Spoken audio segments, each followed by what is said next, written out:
नमस्कार। पिछली वीडियो में हमने त्रिदोष वात पित्त कफ के बारे में पढ़ा और रस का क्या उस पे प्रभाव रहता है उसके बारे में पढ़ा। अब हम देखेंगे कि द्रव्यों का वर्गीकरण किस रूप से किया गया है। तो प्रभाव भेद से द्रव्यों के 3 भेद हैं। किंचित दोष प्रशमनम, किंचित धातु प्रदूषणम, स्वस्फृतौ मतम किंचित त्रिविधम द्रव्यम उच्यते। यानी किंचित दोष प्रशमनम, जो दोष होते हैं, जो हमारे वात पित्त कफ हैं, रस रक्त आदि धातुएं हैं और मल हैं, जो अपने प्रमाण से अधिक बढ़ गए हैं या कम हो गए हैं, उनको शांत करने वाला यानी अपने प्रमाण में लाने वाले कुछ जो द्रव्य होते हैं वो इस श्रेणी में लाए गए हैं किंचित दोष प्रशमनम की।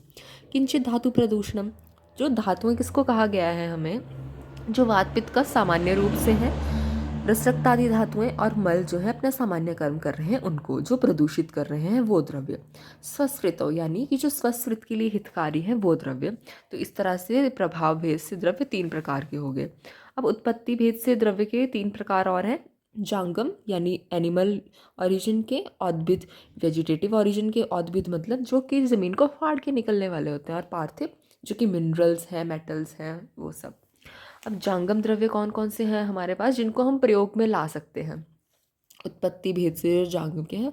तो चरक में हमारे पास 19 द्रव्य दिए गए हैं, ऐसे और भी हो सकते हैं, पर ये हमारे पास मेनली दिखाने के लिए हैं कि ये हम यूज़ कर सकते हैं।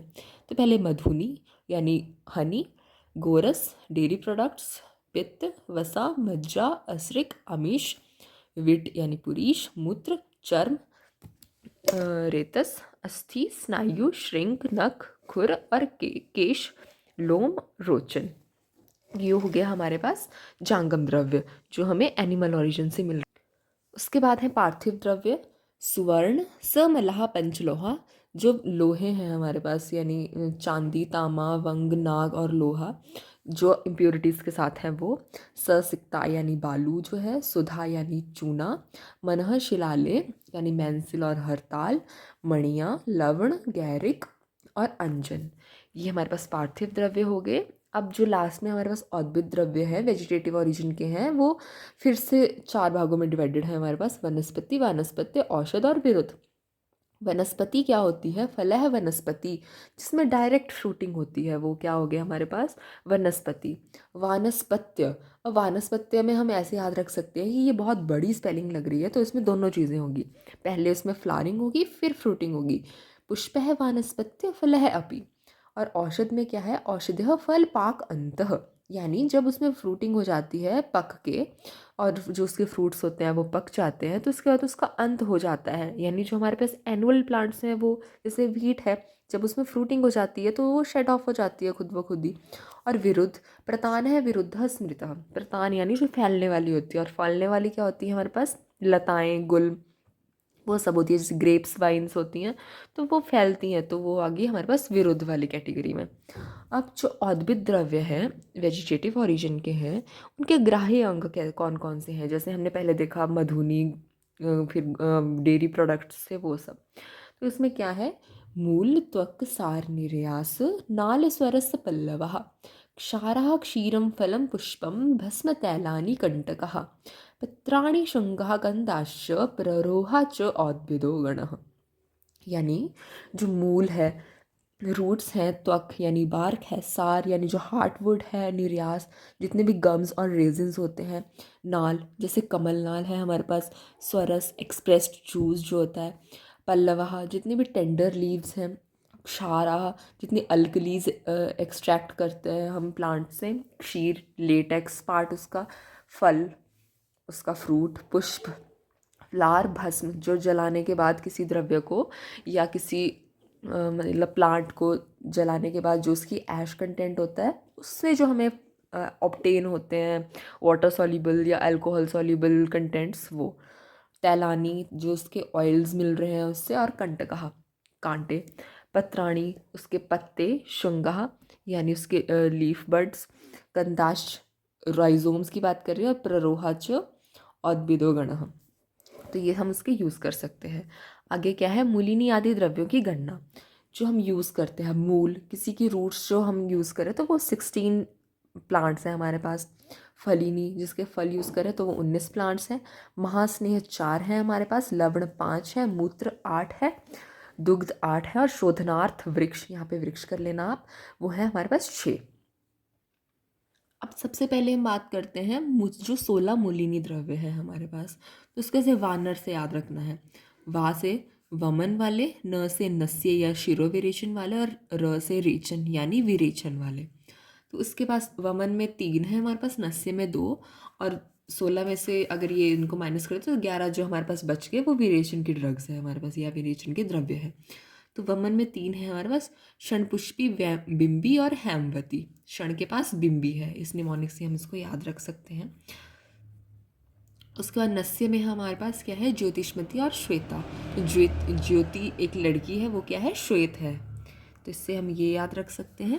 और विरेचन में जो हमारे पास 11 प्लांट्स हैं वो कौन कौन से हैं, श्यामा, प्रत्यक्षरोणी दंती, त्रिवृत, हस्तिदंती, सप्तला, अधोगुड़ा, विषानिका, अजगंधा, क्षीरिणी, गवाक्षी और द्रवंती। तो इसको किस नमोनिक से याद कर सकते हैं हम, श्यामा की प्रत्येक श्रेणी, त्रिहस्ती, सप्त अश्व, विशैला, अजा, क्षीर पीकर गोवा में दबाए।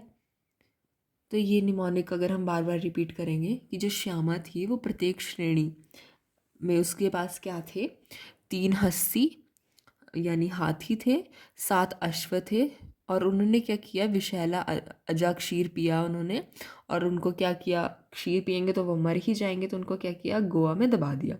श्यामा की श्यामा, प्रत्यक्ष श्रोणी दंती, यानी 3 त्रिवृत, हस्ती हस्तिदंती, सप्तला अश्व, अधोगुड़ा, विशैला विषाणिका, अजगंधा अजा के लिए, क्षीर पी के क्षीरिणी, गोवा में गवाक्षी, दबाए द्रवंती। अब आगे हम बात करते हैं कि जो हमारे पास 19 फलिनी द्रव्य है, इसमें भी उसी तरह से डिवाइड किया गया है, वमन या अनुवासन वस्ती के लिए, नस्य या शिरोविरेचन के लिए, और विरेचन के लिए। तो वमन और अनुवासन वस्ती के लिए कौन कौन से प्लांट्स बताए हैं यहाँ पे, मदनफल, जिमूतक, इक्ष्वाकु, धामार्गव, वत्सक, कृतभेदन, त्रपुस और हस्तिपर्णी। तो इसका निमोनिक हम कैसे बना सकते हैं, मदन जी ई धावक, मदनफल जी से जीमूतक, इक्ष्वाकु, धामार्गव, वत्सक और कृतभेदन, और त्रपुस और हस्तिपर्णी तो हम ऐसे याद रख लेंगे।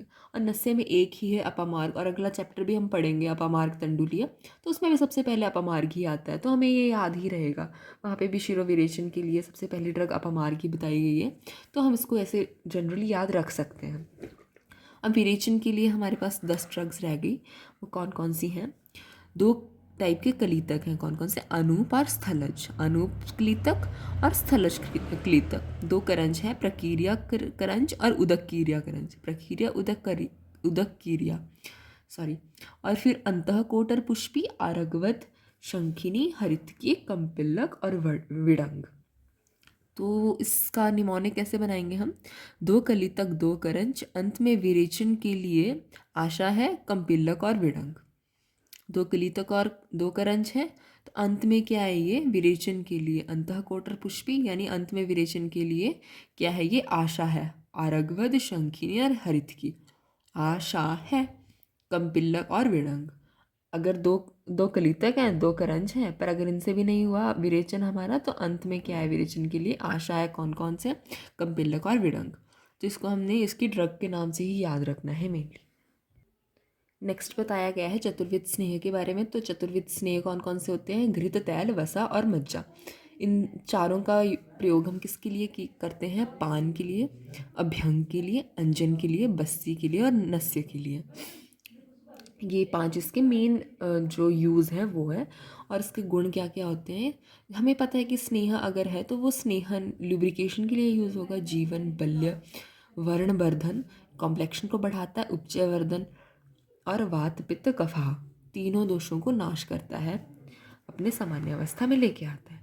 उसके बाद है पंचलवण, सौवर्चल, सैंधव, विड़, औद्भिद और सामुद्र। तो इसको कैसे याद रखेंगे, सौ से वियोसा, सौवर्चल, सैंधव, विड़, औद्भिद और सामुद्र। इनके गुण और कार्य क्या क्या है, तो गुण क्या है इसके, जितने भी हमारे पास लवण होते हैं वो स्निग्ध होते हैं, उष्ण होते हैं, तीक्ष्ण होते हैं, अग्निदीपक होते हैं, ये श्रेष्ठ अग्नि दीपक होते हैं। तभी तो हम मतलब अगर खाने में अगर नमक नहीं डालते हैं हम, तो हमें मतलब एक मील एपेटाइजिंग नहीं लगती, और अग्नि को बढ़ाते भी हैं ये, तो खाने में ऐसे याद रख सकते हैं कि अच्छा खाने में यूज़ करते हैं तो अग्नि को बढ़ाते हैं ये। आलेपन अर्थ है स्नेह स्वेद विधौ, अधोभाग से क्या करते हैं, ये मलों को निकालने के लिए विरेचन द्रव्य में भी यूज़ करते हैं इनको। अधोभाग से ये हो गया, और ऊर्ध्वभाग से अगर हमें मलों को निकालना होता है तो हम वमन के द्वारा निकालते हैं, तो वमन द्रव्यों में भी इसको मिला के दिया जाता है। और निरूह और अनुवासन वस्ती में भी इसका यूज़ होता है, और स्नेह अभ्यंग में भी। तो स्नेह अभ्यंग में यूज़ हुआ, और वमन, विरेचन, निरूह और अनुवासन वस्ती में भी इसका जो लवण है उसका यूज़ होता है मेनली जनरलाइज तरीके से।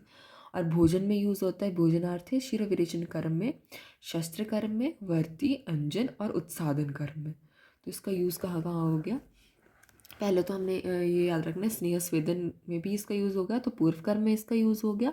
फिर विरेचन द्रव्य में, वमन द्रव्यों में, वस्ती दोनों, निरूह और अनुवासन वस्ती दोनों में, स्नेह अभ्यंग चलो ये तो अलग बात है, और शिरो विरेचन में भी इसका प्रयोग होता है। उसके बाद हम बात करते हैं कि कौन कौन से रोगों में ये प्रयुक्त होता है लवण हमारे पास। तो अजीर्ण रोगों में, अगर अनाह है, किसी को डिस्कम्फर्ट है, या किसी को वात विकार है, गुल्म है, शूल है, उदर रोग है, तो उसमें भी हम लवण का यूज़ करते हैं। तो आज की वीडियो में हम लवण तक ही करेंगे, आगे जो अष्टविध मूत्र, अष्टविध दुग्ध और शोधनार्थ वृक्ष रह गए हैं उनको हम नेक्स्ट वीडियो में देखेंगे। नमस्कार।